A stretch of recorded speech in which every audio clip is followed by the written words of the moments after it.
Pourquoi je perds mon érection avec ma compagne? Bonjour à toutes et à tous, Bertrand Barret, content de vous retrouver pour une nouvelle vidéo des jeudis sexo où vous avez la possibilité de poser vos questions sur la sexualité et je vous réponds tous les jeudis, je m'y tiens et n'hésitez pas. Et donc je réponds à vos questions concernant l'intime, la sexualité, que vous soyez un homme ou une femme. Il suffit de m'appeler au numéro qui s'affiche sur le côté de cette vidéo et vous laissez un message. Ce message peut durer jusqu'à une vingtaine de minutes, c'est une boîte vocale et vous en profitez pour exprimer ce qui ne va pas et à ce moment-là, je vous réponds par le biais d'une vidéo. Alors, pourquoi je perds mon érection avec ma compagne? C'est une des préoccupations majeures des hommes qui viennent au cabinet de sexothérapie. Et là, c'est la préoccupation de Marc, en fait, qui m'explique que depuis quelques mois, il a des difficultés à aller au bout. C'est-à-dire que bien qu'il désire vraiment sa compagne, il a envie d'elle, à un moment donné, l'excitation est là, son érection est présente, mais elle retombe.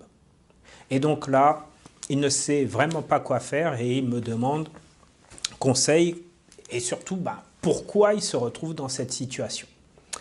Alors, je vais noter pour vous quelques points essentiels que vous devez prendre en compte si vous vous retrouvez comme Marc dans cette situation.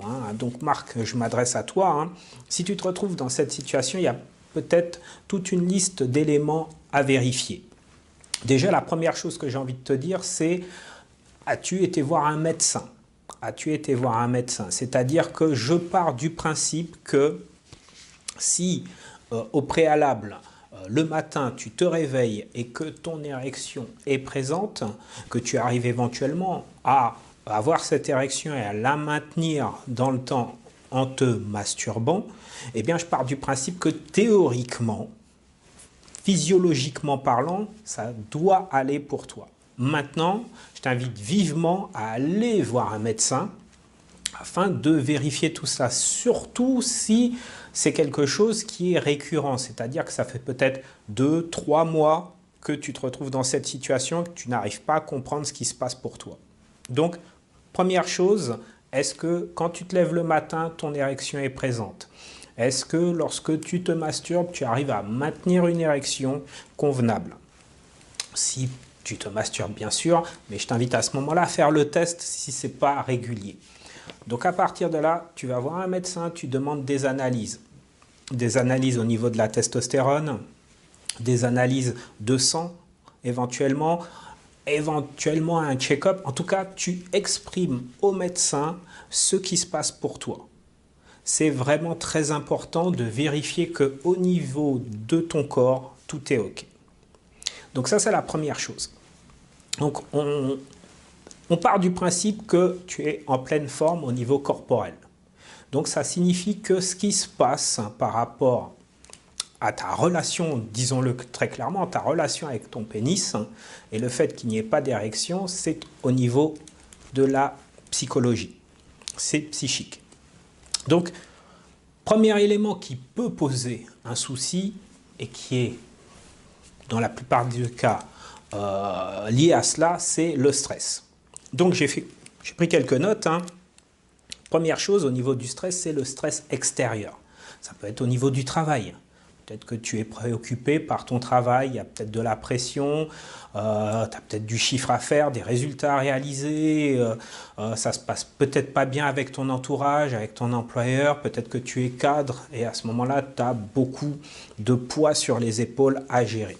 En tout cas, c'est peut-être lié à ton travail et ça signifie que peut-être tu as besoin de prendre un peu de recul et de repos par rapport à ça. Il y a peut-être des préoccupations familiales également. Peut-être qu'il y a des difficultés, ça peut être un décès dans la famille, ça peut être une personne qui est malade. Et voilà, tout ça, ça tourne dans la tête et ce n'est pas quelque chose de simple à gérer. Ça peut justement t'enlever du désir, t'enlever de la libido. Il y a également des problèmes financiers et puis, bien entendu, des problèmes de couple, puisque tu indiquais lorsque tu étais avec ta compagne. Donc peut-être que la communication pose quelques soucis et du coup tu es préoccupé, tu as des doutes et même si tu la désires, il y a peut-être des moments où c'est pas tout à fait ça. Donc ça, ce sont les préoccupations, en tout cas le stress externe. Il y a également ton propre stress, ton stress interne que tu crées toi-même. Donc il y a des peurs, des angoisses. Alors dans les peurs les plus courantes, il y a d'avoir un refus. D'avoir un refus de ta compagne. Voilà, ça fait peut-être plusieurs années que vous êtes ensemble, hein, mais parfois il suffit de quelques mois ou l'arrivée d'un enfant, donc qui fait que lorsque tu vas vers elle, eh bien, tu t'es fait peut-être, entre guillemets, refouler 2, 3, 4 reprises, et du coup, tu as peur du rejet, tu angoisses à l'idée d'être encore rejeté.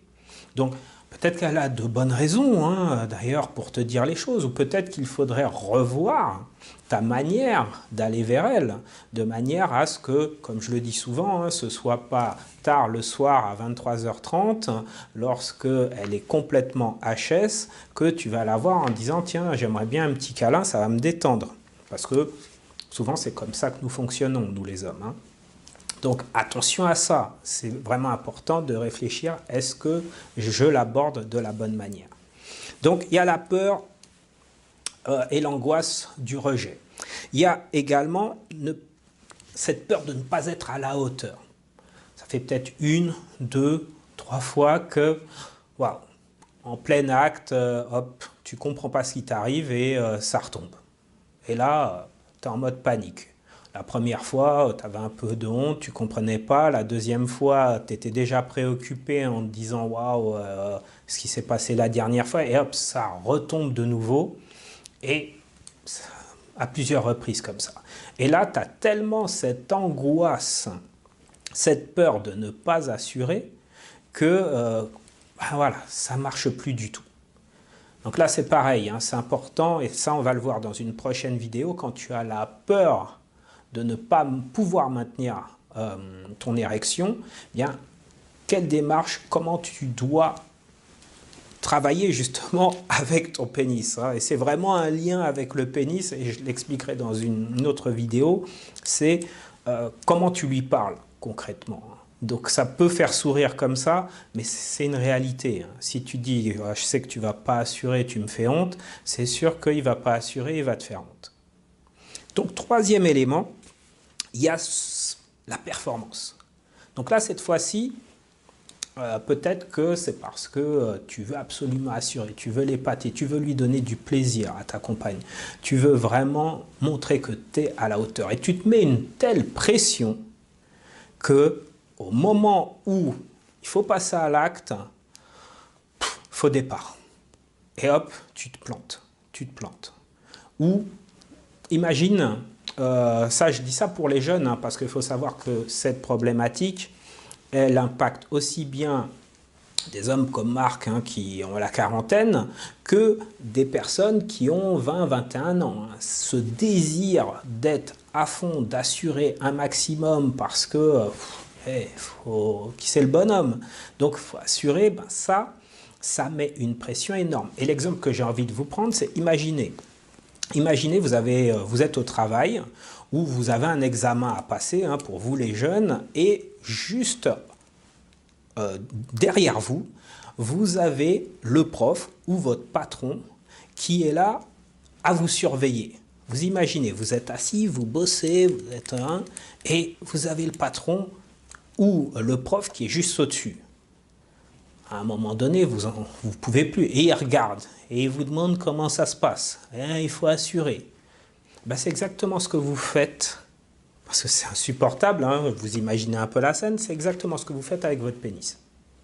Donc vous dites, tu vas assurer, hein, et vous pensez qu'à ça. Qu'est-ce que je vais faire? Il faut absolument que j'assure, il faut que je... Excusez-moi, hein, faut dire les choses, hein, c'est comme ça qu'on parle, hein, nous les mecs, hein, excusez-moi mesdames, si vous regardez cette émission, il faut absolument que je bande, il faut que j'assure, il faut que je lui donne du plaisir, je regarde, tiens, d'ailleurs vous la regardez même pas, vous êtes uniquement obsédé par le fait d'assurer et de bander. à un moment donné, ben, la pression est tellement forte que, ben, plouf, marre, tu me prends la tête, et votre pénis vous répond en disant ça suffit, il fait grève. Voilà. Donc voilà, ça c'est important. La performance à outrance, c'est pas possible et c'est un stress pour votre cerveau. Donc, un autre élément à prendre en compte, en dehors du stress, en tout cas qui, à mon avis, est lié, parce qu'il rajoute, c'est la fatigue. Si vous êtes crevé, parce que justement, il y a le stress du travail, les transports en commun, la voiture, les enfants, tout ça, ou peut-être que vous êtes plus jeune et qu'il y a le stress de l'école, il faut assurer, etc. Et puis vous faites la fête tout le temps, vous buvez pour les jeunes, les moins jeunes aussi d'ailleurs. Vous buvez, vous n'arrêtez pas. Bon, à un moment donné, vous êtes crevé, votre corps, il vous dit très clairement, oh, faut se calmer. Et votre pénis, il vous dit, ben là, j'assurerai pas. Et c'est ça c'est vraiment important, la fatigue. Donc pensez à vous reposer, pensez à prendre du recul. Donc voilà Marc, j'espère que ces éléments vont te permettre de prendre du recul sur ta situation, de voir à peu près où tu en es. Je t'invite, n'hésite pas à m'envoyer un mail ou à me poser d'autres questions via le numéro qui s'affiche, via la boîte vocale. Vous pouvez également répondre à ce sondage si vous voulez un travail individuel. N'oubliez pas, je suis sexothérapeute, donc moi je reçois des hommes, des femmes, des couples, et on parle de relations intimes, on parle de communication, on parle de problématiques liées à la sexualité. Donc n'attendez pas, quelle que soit la personne à qui vous adressez, adressez-vous à un professionnel et n'attendez pas que les choses s'enveniment dans le temps. Allez-y directement, posez vos questions. Plus vous aurez pris le temps de poser vos questions, plus vous aurez des retours vous permettant de dépasser votre problématique. J'espère que cette vidéo vous a plu. Je vous invite à la liker, à faire un maximum de commentaires.